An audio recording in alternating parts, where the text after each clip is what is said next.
Hi, I'm Lisa Summers. I go by the name is Summer Somewhere on social media, and I turn fun into my full-time business. So basically, I show you where to go all around Maryland and beyond.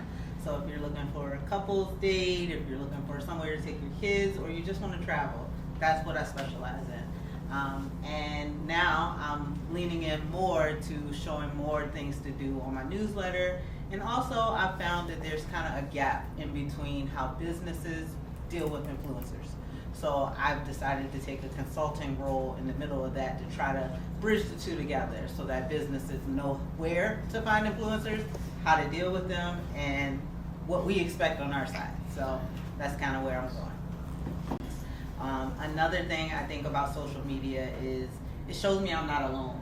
So maybe I think I'm the only person who goes through this in my relationship, and then I find a whole skit and all these people in the comments agreeing that they go through this too. So maybe I should hang on to who I got and keep going, right? So that's kind of like, I really think it makes us connected. It makes everyone not feel alone if they find the right path. But I think it's a foe in a way that you might go down the wrong road and start believing some lies, especially with AI now mimicking and really showing you things that you think is the truth and it's not. And as AI continues, who's gonna know what's the truth and what's not the truth? So I really think it could be a foe in that point, that it can really spread information no matter if it's the truth or misinformation.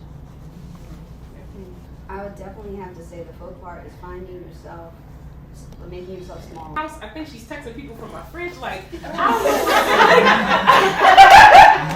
in the basement, like, she's using anything she can. She's had it. I know it. She likes just social media. Yeah. I mean, but like, if you like political views, I think November keep you on the app and keep you there. It's cycle. You cannot beat that psychology. People who want to just be a part of what you're a part of. Plenty of people DM me like, Persian, what's the next time you're going to be out? They want to come to the concerts. They want to come to the other things. Like, they want to shake a little tail feather. You know what I mean? They don't want to enlighten their minds. They don't want to broaden their horizons. They don't want to be a part of the community and our culture and our city and beyond. So certain things people want to be a part of, but the views is the biggest thing that social media probably could have did with Instagram. I mean, I would get like 20,000 on my Instagram story, but because of the way of influence sometimes, I just don't want to.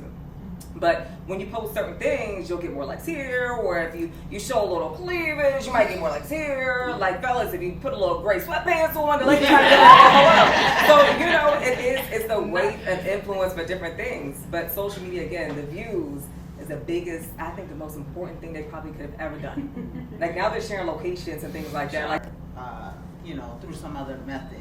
You don't need social media. But when I first started my business, I just wanted to be an experienced concierge. Like, I wanted people to book me like a travel agent, but for things to do in their environment. So, hey, me and my spouse want to go on a date. What can we do? They book a package. I planned everything out for them, and it was done. The problem was, why would you trust me?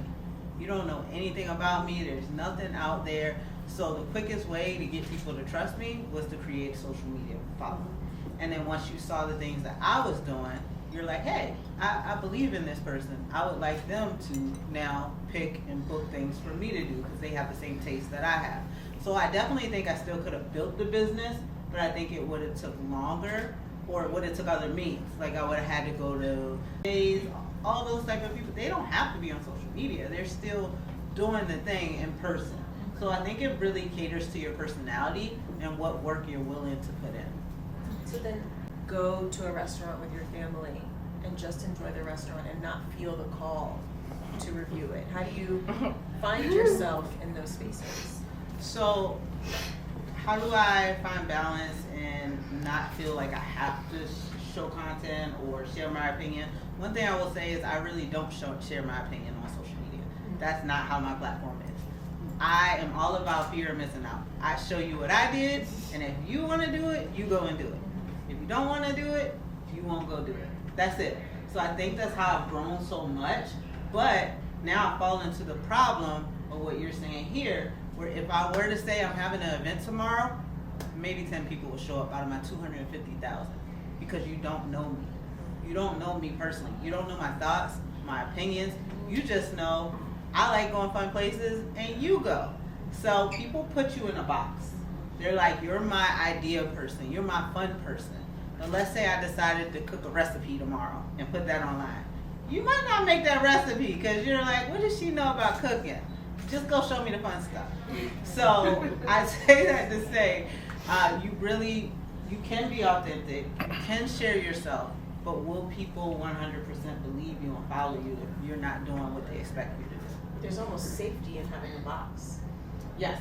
You know, there's almost safety in creating a box where you set the intention and the expectation, and they don't. And that way you're not thinking about it. You're like, I posted it, that's all you can do. If it ends up with 5 likes or 5 million likes, that's not in your control. So your job is to post it. And once you post it, you walk away. If you sit on there and you start scrolling and doing all this, now it's not your job anymore. It becomes your entertainment. And you need to walk away from that. So the best way I stay grounded is I know my posting times.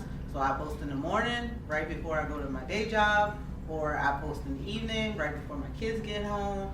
And I go about my life. Like, social media is not my life. I am on there, but I have a whole nother life, being a wife, having 2 kids, working a full-time job. But I love going out. It's my thing. Like, I do this because I love it. If I didn't do social media, I would still go out as much as I go out because I love going out. So pick something that you love doing and it'll never feel like work. And number 2, when you do it, turn it off. Go about your life. You'll still be there when you come back. So that's the biggest thing. And then things that give me joy, reading books. So I used to read like 90 books a year before I did social media. Now I still try to read about 25 a year. So I'm big on reading. I try to make sure I'm listening to audiobooks when I'm driving in the car. I read for pleasure at night. It really helps my mind develop, so I'm not just reading everything. Threads, oh, don't take me down Threads. I'll stay on there for hours, but just try to do something different because you need that. You need to develop, you need to grow, you need to be outside of other people's opinions. So that's my biggest takeaway for anyone. Get off social media after you do your job. Yeah, I don't know. For me, I'm making them do something that they shouldn't do or they're not able to consent. You're exploiting. You're exploiting your children.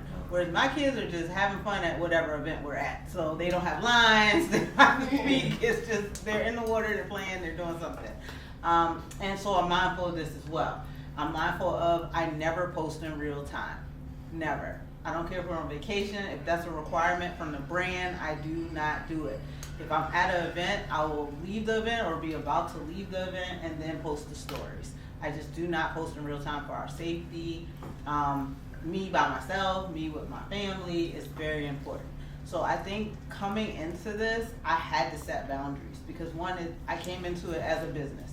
I said there's a need in the community to know what's going on. I'm tired of telling all my friends I went here and I went there and they're like, how'd you know about that? Why didn't I know about it?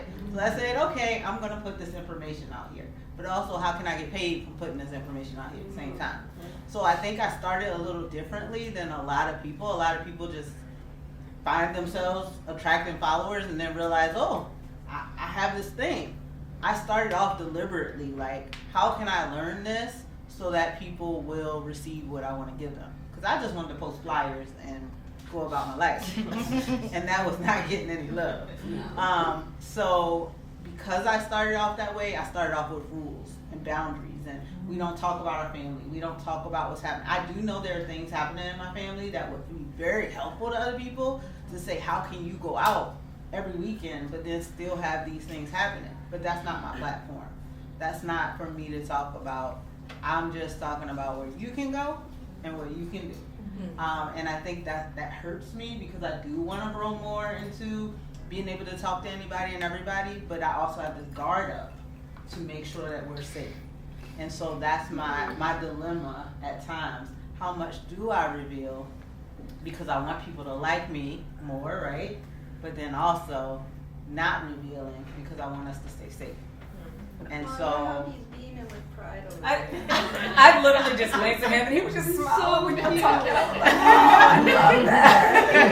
So good. I love that. So it's good. Ready? 1, 2.